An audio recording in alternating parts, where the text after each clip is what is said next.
Telecom purge in China points to factional war inside the CCP, analysts say.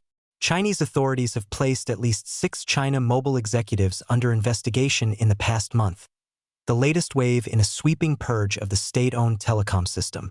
Analysts recently told the Epoch Times that the move is driven less by anti-corruption goals than by a factional fight over control of the Chinese Communist Party's surveillance apparatus. Since the start of 2025, at least 16 telecom executives have been brought down, according to a May 11th report by Southern Metropolis Daily, a Chinese state-run outlet.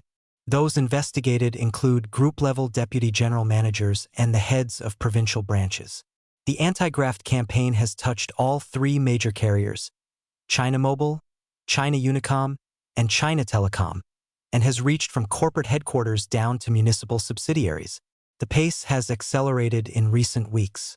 On May 11th, the CCP's Central Commission for Discipline Inspection, the country's top anti-graft watchdog, announced that Gao Zhixing, former deputy general manager of China Mobile's Guangdong branch, was under investigation for serious violations of discipline and law, the standard formula Beijing uses when it opens a corruption case.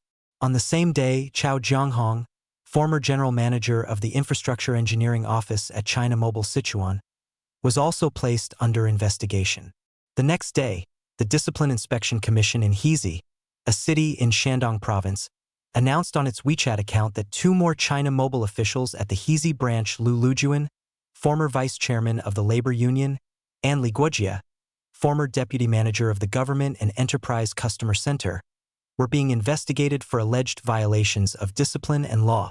Fang Li, former party secretary and chairman of China Mobile Software Technology Company, is also among those caught up in the campaign.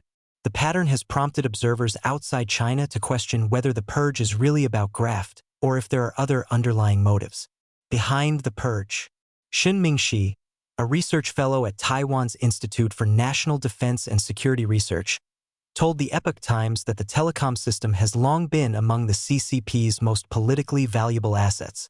He said China Mobile and its sister carriers were built up during the era of former CCP leader Jiang Zemin, a period when, he said, well-connected officials could silently make a fortune through transfers of state-owned assets and the release of military and government resources to favored companies. It may be a nationwide parent company, but it also has branches in every province, forming a massive interest group, Xin said. Over time, he added, the telecom giants built a dense network linking business executives to political patrons at the top of the party. The sector's political identity has long been tied to Jiang Mianheng, Jiang Zemin's eldest son, who was so influential in the industry that he was nicknamed the King of China's telecommunications.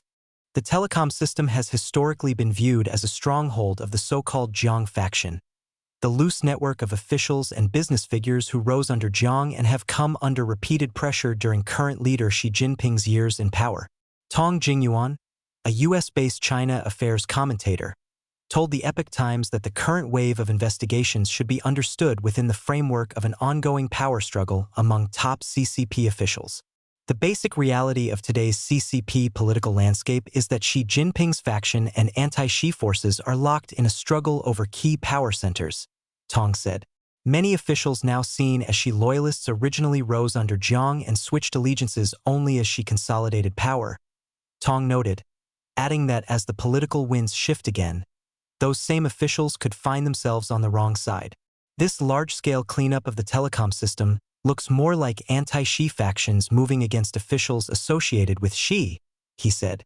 Tong argued that since the 19th National Congress in 2017, when Xi established himself as the CCP's unquestioned leader, his policies have fueled growing resentment among party elites. Xi Jinping has become the common enemy of many factions within the CCP leadership, Tong said.